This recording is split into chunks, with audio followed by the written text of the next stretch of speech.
Hello guys, welcome to Pakistani real reaction. तो कैसे हैं आप सब? उम्मीद है आप सब बढ़िया होंगे और मजे में होंगे। मेरा नाम है वैसे मैं हूं बशीर सुगैस। भारत ने तुर्की और अजरबैजान का किया ऐसा हाल, 7 पीढ़ियां उनकी याद रखेंगी। भाई साहब, ये होता है भाई भारत के से जो कोई उलझता है तो उसके साथ फिर भारत कुछ ऐसा करता है। बिल्कुल। ऐसा इलाज भारत ने डाल दिया उनका कि उनकी 7 पीढ़ियां याद रखेंगी। क्या हुआ है सारा कुछ पहले देखेंगे। हिंदी नॉलेज शो का वीडियो, इनकी वीडियो का लिंक मिल जाएगा डिस्क्रिप्शन में।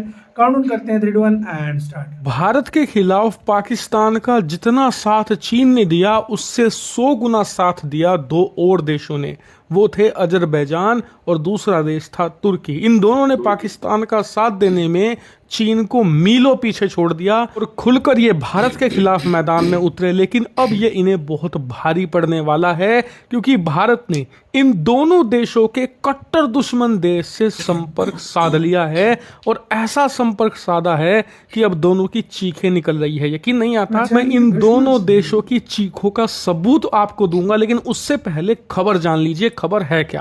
तो दोस्तों, जैसा कि आप स्क्रीन पर देख सकते हैं, भारत के डिफेंस सर्कल से अब रिपोर्ट निकलकर सामने आ रही है कि भारत अर्मेनिया, जो कि अजरबैजान और तुर्की का कट्टर दुश्मन देश है, इसे हथियारों की सप्लाई बढ़ाने वाला है। और हथियारों की सप्लाई ऐसी वैसी नहीं, लिटरली भारत से हथियारों का जखीरा भेजा जाएगा अर्मेनिया के लिए। भर भर कर हथियार सप्लाई किए जाएंगे और अर्मेनिया को इसी की सबसे ज्यादा जरूरत भी है, क्योंकि ये दोनों देश पिछले 5-6 सालों से अर्मेनिया को दबा रहे हैं। खासकर कि तब से, जब से रूस ने अर्मेनिया का साथ छोड़ा है, तब से तो लगातार ये अटैक करते आए हैं अर्मेनिया पर। 2021 में तो इन दोनों देशों ने अर्मेनिया की जमीन भी कब्जा ली थी।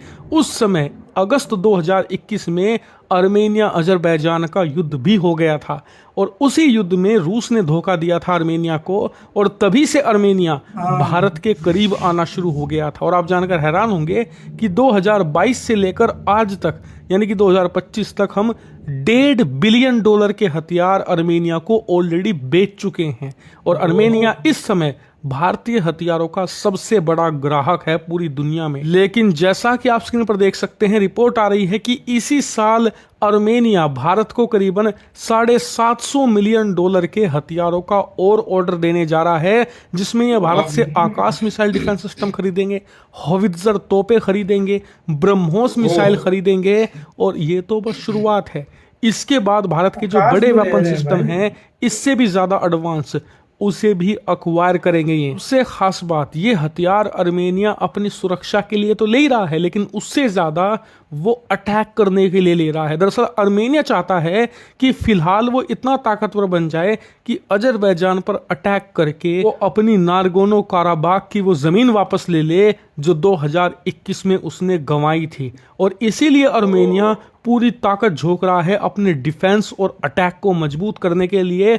और इसमें वो ना रूसी हथियार खरीद रहा है, ना पश्चिमी देशों के हथियार खरीद रहा है, वो भारतीय वेपन सिस्टम को खरीद रहा है। इसका सबसे बड़ा कारण है धोखा। दरअसल 2021 में युद्ध के दौरान ही रूस ने अर्मेनिया को धोखा दे दिया था। वो इसलिए क्योंकि रूस ने लिख कर दिया था अर्मेनिया को कि अगर कोई भी देश तुम पर अटैक करेगा तो वो अटैक रूस पर माना जाएगा। यानी कि अगर कोई देश हमला कर रहा है अर्मेनिया पर, तो वो हमला अर्मेनिया पर तो माना ही जाएगा, साथ ही रूस पर भी वो अटैक माना जाएगा और रूस जवाब देगा उस हमले का, ऐसे ही जैसे कि उस पर हमला किया गया हो। यहां तक कि वो उसकी सुरक्षा परमाणु बम से भी करेगा। लेकिन परमाणु बम तो छोड़िए, रूस ने 2021 में धोखा दे दिया अर्मेनिया को, उसकी सुरक्षा के लिए नहीं आया। यहां तक कि रूस ने जो हथियार बेचे थे अर्मेनिया को, उनके स्पेयर पार्ट नहीं दिए। यहां तक कि जो हथियार डैमेज हो गए थे युद्ध के दौरान, उन्हें ठीक करने के लिए मेंटेनेंस सपोर्ट नहीं दिया गया। और उससे भी ज्यादा बदतर बात तो ये कि रूस अर्मेनिया के दुश्मन देश अजरबैजान और तुर्की से जा मिला।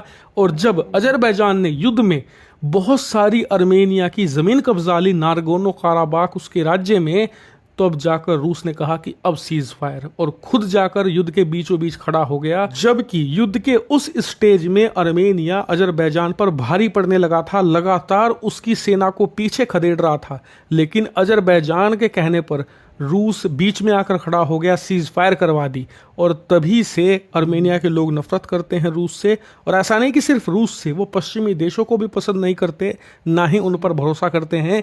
इसीलिए वो भारत के पास आए हैं और भारत से लगातार हथियार खरीद रहे हैं। ये भारत के लिए भी फायदेमंद है, क्योंकि तुर्की आज से भारत विरोधी नहीं है, पिछले 5-6 सालों से है। और इसीलिए जब से तुर्की पाकिस्तान को सपोर्ट देता है, भारत आर्मेनिया को सपोर्ट वैसी ही देता है, ताकि अजरबैजान और तुर्की के खिलाफ अब तो शायद आर्मेनिया ग्रीस को भी ताकतवर बनाकर उन्हें वहां पर प्रेशर में लाए। भारत की ये नीति कितनी तरीके से कारगर साबित हो रही है, आप स्क्रीन पर देख सकते हैं। ये कोई आर्टिकल या बयान नहीं है, ये अजरबैजान और तुर्की की चीखें हैं, जिसमें वो चीख चीख कर भारत से कह रहे हैं कि संयम बरतो, आर्मेनिया को हथियार मत दो, हमें भारी पड़ेगा। और इतना ही नहीं, लगातार अजरबैजान तो भारत में अपने लोग भेज रहा है सरकार को मनाने के लिए कि आर्मेनिया को वेपन सिस्टम ना दिया जाए। लेकिन इन दोनों देशों की हरकतें ऐसी हैं कि भारत अब आर्मेनिया को और ताकतवर बनाएगा, और ऐसी चीखें इन दोनों की आपको और सुनने को मिलेगी। इसी के साथ हो यार वीडियो खत्म। तो ये है सीन भाई साहब, देख लो। मतलब अभी वो चीखें मार रहे हैं, भारत के पास दुखती रह गया हर किसी की। अभी तो ग्रीस वाली रग छेड़ी नहीं है, वो असल तुर्की को जो चुभेगी ना, ये आर्मेनिया वाली तो चुभेगी। ये तो चलो अजरबैजान को चुभेगी चलो, लेकिन जो तुर्की को असल जो चुभेगी ना, वो ग्रीस वाली है। ग्रीस, क्योंकि ग्रीस का और इनका बड़ा पंगा चल रहा है। उसके वो इनका एक टापू पे, वो दूसरे देश का क्या नाम है यार उसका, वो यार है बड़े मजे का नाम है वो, जिसके ऊपर इनका साइप्रस पे इनका पंगा चल रहा है। एक कहता मेरा, एक कहता मेरा, तो उस पे ये पंगा इनका चल रहा है। तो उस वजह से अगर इंडिया ने सपोर्ट उसको दिखा दी या ब्रह्मोस दे दिए, तो फिर क्या होगा भाई, फिर गेम चेंज हो जाएगी। ऑलरेडी शायद इंडिया उसके ऊपर काम करने का स्टार्ट कर दिया है। और अभी आर्मेनिया सिर्फ इस साल $750 मिलियन के वेपन लेगा। सही बात। 1.5 बिलियन डॉलर के ले चुका है, $750 मिलियन के और लेगा। और ये कहते हैं शुरुआत है ये इसकी, उसके बाद पता नहीं कितने लेगा। लोगों की सोच है कि कितने वेपन इंडिया उससे आगे लेगा। भाई इंडिया जो है इस टाइम बहुत अप लेवल पे जा रहा है, देखा जाए ना। इंडिया गेम जो कर रहा है वो किसी की समझ से बाहर है। हाँ। इंडिया आर्थिक तौर पर भी कमजोर कर रहा है तुर्की को, उनकी बैन कर रहा है सब कुछ, उनको सब कुछ खत्म कर रहा है। अजरबैजान को भी कर रहा है आर्थिक तौर पर, उसको खत्म कर रहा है। और उसके बाद अभी फिर उसके बाद सैन्य तौर पर भी उसके खिलाफ एक बंदा अभी उनका बॉयकॉट अलग कर रहा है। एक उनकी जो दुश्मन है उनको भी अब भारत हथियार दे रहा है। और मतलब आप जाहिर बात है, फिर दुश्मनी करोगे तो भारत जब फिर खुल के आता है, तो फिर जाहिर बात है, फिर अगले जिस तरह अजरबैजान अभी चीखा है, इस तरह फिर देश चीखते ही। अजरबैजान ने कहा है कि भाई मेहरबानी करो, उसको न दो। लेकिन भारत का अब सुनेगा, भारत देगा। भारत जाहिर बात है, भारत का एक वैलिड रीजन भी है देने का। तो आपकी क्या राय है इसके ऊपर? अपनी राय बताइएगा, अपना बहुत ज्यादा ख्याल रखिए। तो है